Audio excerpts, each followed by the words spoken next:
বন্ধুরা, আজকে আমি একটা নতুন রান্নার রেসিপি নিয়ে এসেছি, লাউয়ের পুর। দেখো, লাউটাকে এইভাবে আমি কেটে রেখেছি। এখানে বেসন, কর্নফ্লাওয়ার সব একসাথে ফেটিয়ে রেখেছি খাবার সোডা দিয়ে। আর এখানে কাঁচা লঙ্কা আছে, রসুন আছে, সর্ষে আছে, পোস্ত আছে। এগুলোকে সব আমি একসাথে বেটে নেব। দেখো, আমার মশলাটা বাটা হয়ে গেছে। এবার আমি একটু হলুদ দিচ্ছি, একটু নুন দিয়ে দিচ্ছি, একটু কাঁচা সর্ষের তেল দিয়ে দিচ্ছি, দিয়ে মশলাটাকে মেখে নেব। এবার আমি পুরটা লাউয়ের মধ্যে ভরে দিচ্ছি।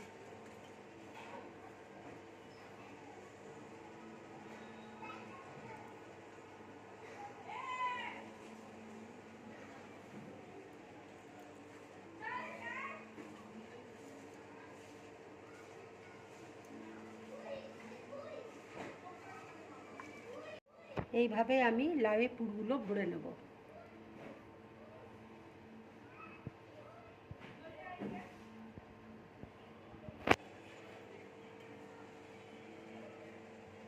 দেখো, গরম হয়ে গেছে।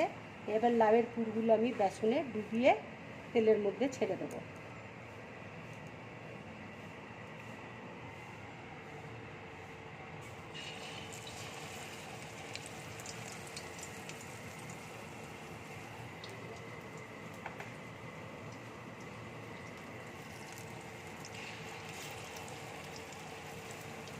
আমার একদিকটা ভাজা হয়ে গেছে, আমি উল্টে দিচ্ছি।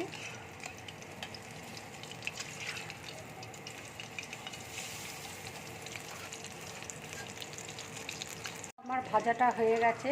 এবার আমি প্লেটের মধ্যে তুলে নিচ্ছি।